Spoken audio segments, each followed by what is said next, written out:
15차시 수업 영상입니다. 우리 지난 시간까지는 민주국가의 전형적인 정부 형태인 대통령제와 의원 내각제에 대해서 배워보았습니다. 이번 시간부터는 변형된 정부 형태에 대해서 배워볼 예정입니다. 변형된 정부 형태에는 뭐가 있냐면, 시험에 나오는 건 뭐가 있냐면 이원 집정부제라는 것과 우리나라 정부 형태가 있습니다. 우리나라 정부 형태도 전형적인 정부 형태는 아니고 변형된 정부 형태입니다. 오늘 그 두 가지에 대해서 알아보도록 할게요. 먼저 이원 집정부제에 대해서 알아보도록 하겠습니다. 이름에서 이 뜻을 유추해 볼 수 있는데 정부가 이원화되어 있다는 뜻이에요. 그러니까 정부가 두 개로 나누어져 있다는 뜻인 거죠. 볼게요. 이원 집정부제는 대통령제와 의원 내각제의 요소를 결합한 정부 형태입니다. 결합해서 어떤 일이 일어났냐? 행정부가 이분화되어 있습니다. 프랑스가 대표적인 나라죠. 이게 무슨 말인지 잘 모를 것 같은데 한번 그림을 그리면서 설명을 해볼게요. 알겠죠? 이게 좀 헷갈릴 수 있어요. 대통령제랑 의원 내각제 요소가 섞여 있기 때문에 헷갈릴 수 있어요. 그러니까 집중해서 잘 들어주세요. 자, 일단 국민을 그려보겠습니다. 국민이 기본이니까 국민이 있고요. 네, 국민이 이제 대통령제랑 마찬가지로 이원 집정부제 하에서는 선거를 2번 합니다. 네, 대통령제에서는 무슨 선거를 했죠? 의회 의원 선거와 대통령 선거를 했죠. 이 이원 집정부제도 마찬가지입니다. 국민은 선거를 통해 대통령을 뽑고요. 또 선거를 통해 의회 의원을 뽑음으로써 입법부, 의회를 구성합니다. 네, 알겠죠? 이렇게만 해서 끝이 나면은 대통령제랑 다를 게 없어. 근데 의원 내각제 요소를 결합했다고 했죠? 이렇게 끝이 안 나겠죠? 또 무슨 일이 일어나냐? 의회가 구성이 되면은 의회에서 총리를 선출합니다. 이건 의원 내각제죠? 오, 헷갈려, 그치? 잘 기억해줘야 돼. 의회가 구성되고 나면은 의회에서 총리를 선출해요. 의원 내각제 요소랑 똑같은 거예요. 그러면 총리는 자기랑 같이 일할 장관을 임명함으로써 내각을 구성을 해주겠죠. 총리가 내각을 구성합니다. 그래서 이 이원 집정부제 하에서는 행정부가 대통령과 내각 이렇게 두 가지가 존재한다는 거죠. 행정부가 이렇게 이원화되어 있습니다. 대통령도 있고 총리가 이끄는 내각도 있는 거죠. 알겠죠? 둘이 업무를 나눠서 해요. 어떤 업무를 담당하는지 볼게요. 대통령은 그러니까 국가 원수의 역할을 해요. 국가 원수예요. 국가 원수가 다른 나라한테 국가를 대표하는 사람을 의미한다고 했잖아요. 국가 원수로서 대외적 국정 운영에 관여합니다. 대외적이라는 것은 나라 밖의 국정을 운영한다는 거예요. 나라 밖의 일 뭐냐? 바로 외교. 다른 나라랑 교류를 해야 되는 거니까. 그리고 국방. 다른 나라로부터 우리나라를 지켜야 하는 거니까. 그죠? 그래서 대외적 국정 운영, 외교, 국방 업무는 대통령이 담당을 합니다. 그럼 내각은 어떤 역할을 하냐? 내각은 대내적 국정 운영을 합니다. 그러니까 나라 안에 있는 업무를 담당을 하는 거죠. 대내적 국정 운영이라고 하면 교육, 복지, 경제 같은 게 될 수가 있습니다. 이렇게 행정부가 대통령 내각으로 이루어져 있고 대통령과 내각은 서로 업무를 분담해서 담당을 하는 거죠. 알겠죠? 자, 그 다음 이제 알아야 될 거. 견제수단도 있습니다. 민주국가에서는 어쨌든 무조건 견제수단을 줘서 권력 남용을 막는다고 했죠. 견제수단을 보도록 할게요. 일단 의회는 내각에 대해서 내각 불신임권을 가집니다. 이건 의원 내각제랑 똑같은 거죠. 근데 여기서 주의해야 될 점. 의회가 대통령 불신임권은 갖고 있지 않습니다. 이거 시험에 종종 나오거든요. 의회가 대통령은 파면을 못 시켜. 근데 내각은 불신임해서 해산시킬 수 있습니다. 알겠죠? 자, 그리고 의원 내각제에서 내각 불신임권에 대응하는 내각의 어떤 견제수단이 있었잖아요. 그게 뭐였죠? 의회 해상권이었죠? 여기도 의회 해상권이 있는데 주의해야 될 점. 내각이 의회 해상권을 갖는 게 아니고 대통령이 의회 해상권을 갖습니다. 헷갈리죠, 여러분? 잘 정리해줘야 돼요. 이런 거 함정에 나와. 대통령이 의회 해상권을 갖고 내각 불신임권은 의회가 갖습니다. 알겠죠? 대통령이 권한을 하나 더 갖고 있어요. 뭐냐면은 형식적이긴 하지만 수상. 프랑스에서는 수상이라 부르거든요. 수상, 임명 및 해임권을 갖고 있습니다. 이게 무슨 말이냐면 의회에서 총리를 선출을 하잖아요. 총리를 선출하면 바로 총리 업무를 할 수 있는 게 아니고 대통령이 임명을 해줘야지 총리 업무를 수행할 수가 있습니다. 근데 형식적이라는 말이 붙은 거는 뭐냐면은 만약에 입법부에서 총리를 선출을 했어요. 근데 그 총리가 대통령 마음에 안 들어. 그래서 대통령이 임명을 안 해주고 자기 마음에 드는 다른 사람을 임명했다고 칩시다. 그러면은 의회가 화가 나겠죠. 우리가 선출한 사람 안 뽑아줬으니까. 그러니까 의회가 바로 내각 불신임권을 써서 그 내각을 없애버리고 다시 총리를 선출하겠죠. 그러니까 그런 일이 계속 일어나면은 국정 혼란이 야기가 되니까 대통령은 보통은 의회에서 선출된 총리를 임명을 해줍니다. 그래서 형식적이라는 말이 붙는 거예요. 그래서 이 그림만 잘 이해를 해주면은 문제 푸는데 큰 무리가 없을 거예요. 그래서 이 그림을 잘 외워주세요.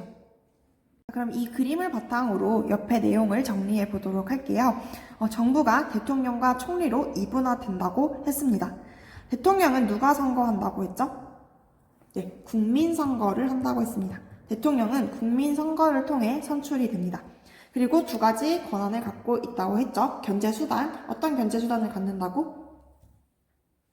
의회 해상권도 갖고 있고요. 대통령이 갖는 거야? 내각이 갖는 거 아니야? 그리고 수상 임명권을 가집니다. 네, 총리라고 해도 상관없습니다. 그리고 대통령은 국가 원수로서 외교, 국방과 같은 대외적 정책을 수행한다고 했습니다. 의회에 대해 정치적 책임을 질까요? 여기서 책임이라는 건 정치적 책임을 의미하는 겁니다. 자, 여러분 또 복습해 볼게요. 정치적 책임은 누구한테 진다고 했죠?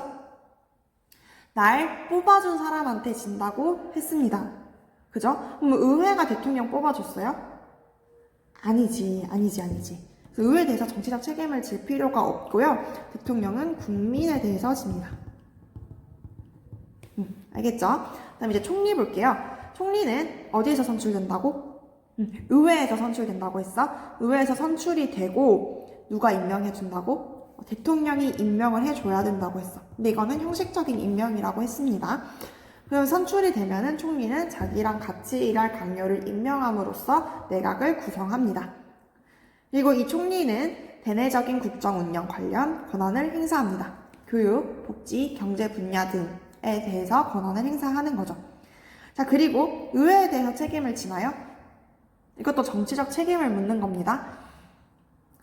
총리는 의회가 뽑아줬잖아요. 그러니까 의회에 대해서 책임을 집니다. 그래서 의회가 내각 불신임권을 행사하는 거죠. 네, 여기까지가 이원 집정부제였습니다. 네, 여러분 장단점도 있었네요. 장단점까지 하고 이원 집정부제 마치도록 하겠습니다. 이원 집정부제의 장점은 뭐냐면은 대통령제의 경우에는 대통령한테 행정권이 집중되어 있었고 의원 내각제의 경우에는 총리한테 행정권이 집중되어 있었죠. 근데 그 행정권을 대통령과 총리한테 분산시켰습니다. 그러니까 권력을 좀 줄인 거죠.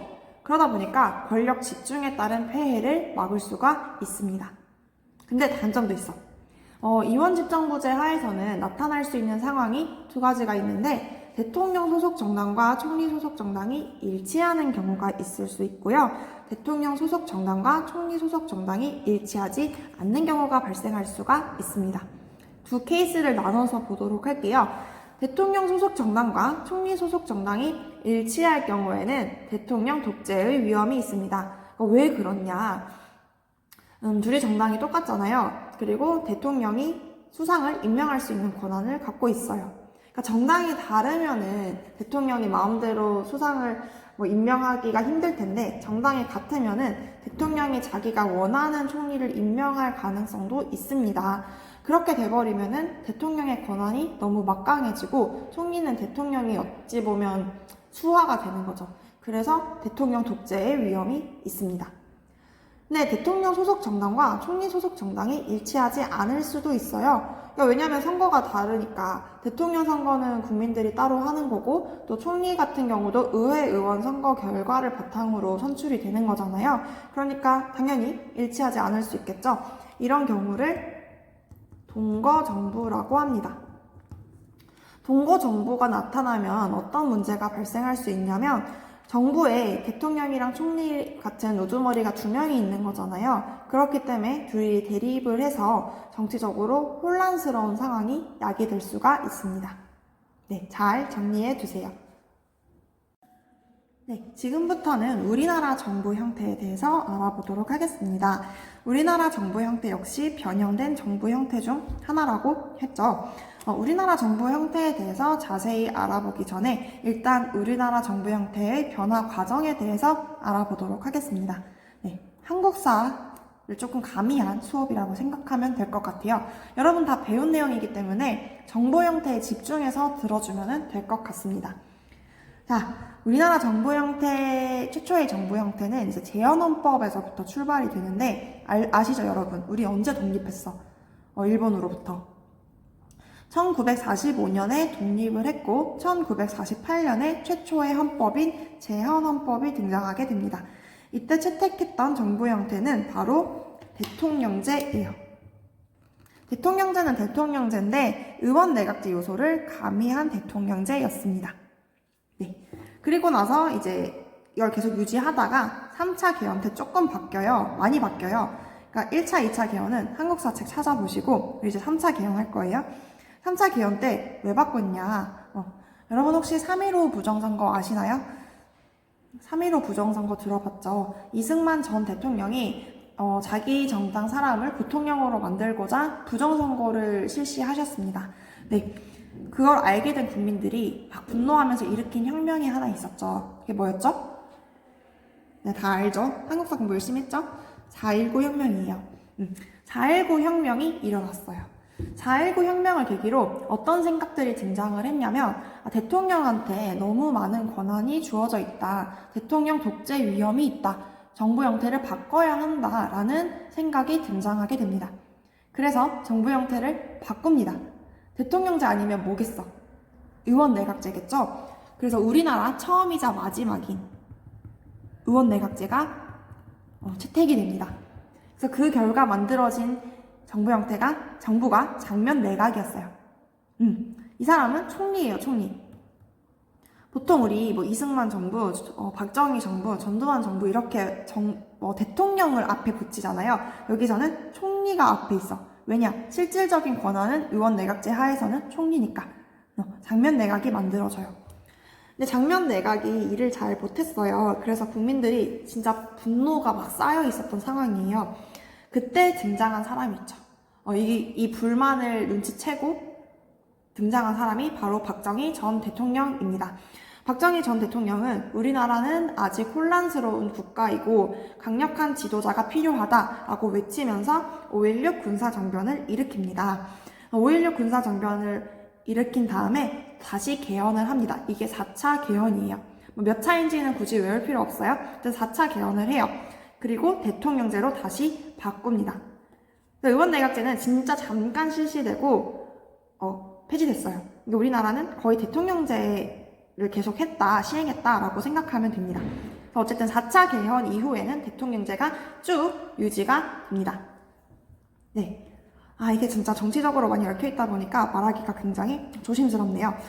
어쨌든 박정희 전 대통령께서 되게 오래 장기 집권을 하셨죠. 장기 집권을 하면은 권력이 부패할 수밖에 없어요. 그 부패의 결과 만들어진 게 7차 개헌, 유신헌법입니다. 유신헌법 내용을 보면은 대통령이 국회의원의 3분의 1을 자기가 임명하고 대법원장을 자기가 임명하는 등 대통령한테 엄청난 권한이 부여가 돼요. 그러니까 입법부, 행정부, 사법부를 대통령이 다 장악한 거죠. 그러니까 거의 왕이 되었다고 생각하면 됩니다. 정말 과도한 권한이 부여가 되었고 초헌법적 권한이 부여가 되었습니다. 헌법을 초월한 사람이 된 거죠. 그리고 대통령 간선제를 시행하게 됩니다. 간선제 반대말이 대통령 직선제예요. 직선제는 국민이 직접 뽑는다는 거고 간선제는 국민이 간접적으로 뽑는다는 건데 이게 무슨 말이냐면은 국민 있죠? 국민이 대통령을 뽑는 게 아니고 대통령 선거인단을 뽑아. 그럼 대통령 선거인단이 대통령을 뽑는 거죠.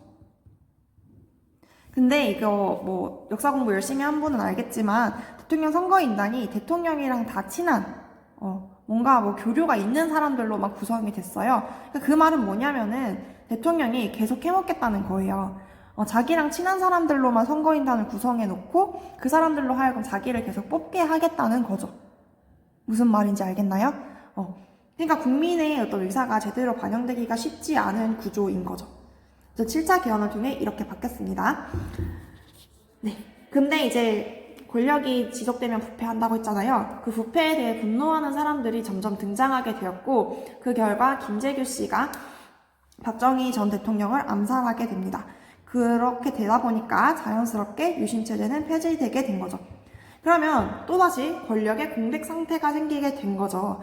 그 권력의 공백 상태를 누리고 등장한 사람이 또 있었으니 그분이 누구냐? 바로 전두환 전 대통령입니다.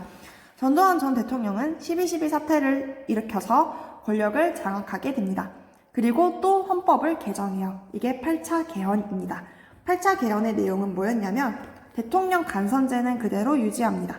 그리고 사람들이 장기 집권에 피곤해하고 있었잖아요. 대통령이 너무 권력을 한 번 쥐면 안 놓으려고 하니까. 그래서 알겠어, 난 한 번만 할게 라고 하면서 등장한 게 7년 단임제입니다.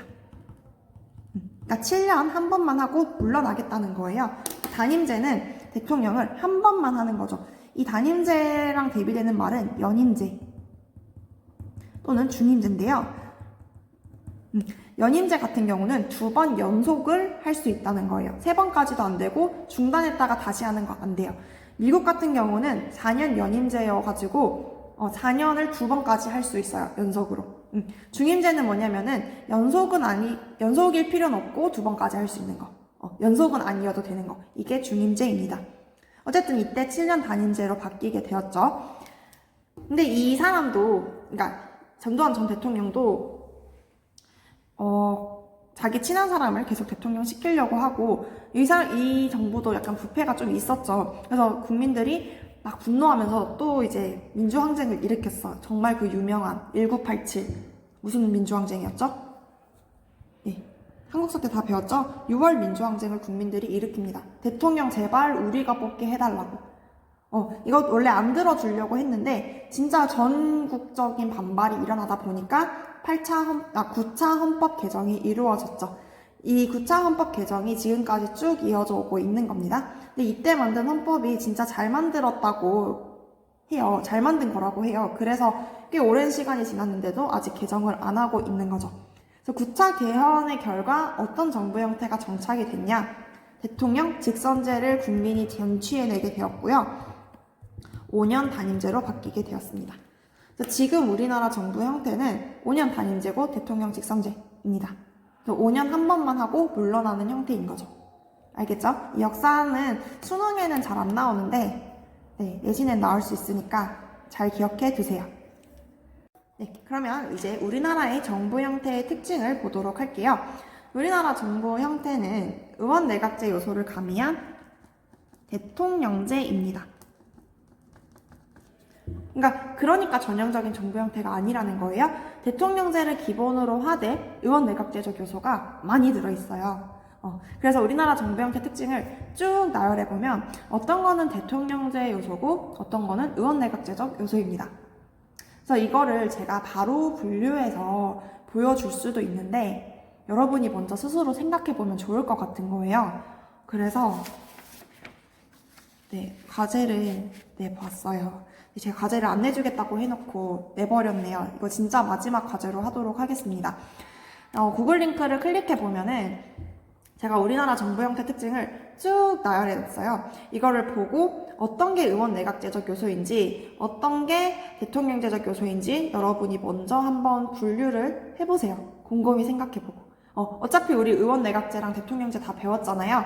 그러니까 제 생각엔 분류할 수 있을 것 같아요. 여러분이 먼저 생각을 잘 해봤으면 좋겠어요. 내가 고민하고 공부를 해야 기억에 오래 남으니까 꼭 대충대충 하지 말고 잘 생각해 보면서 지난 시간에 배웠던 거 고민해 보면서 분류를 해주면 될 것 같습니다. 정답은 아마 바로 나올 거고요. 풀이는 다음 시간에 하도록 하겠습니다. 과제 열심히 해주세요. 그럼 안녕.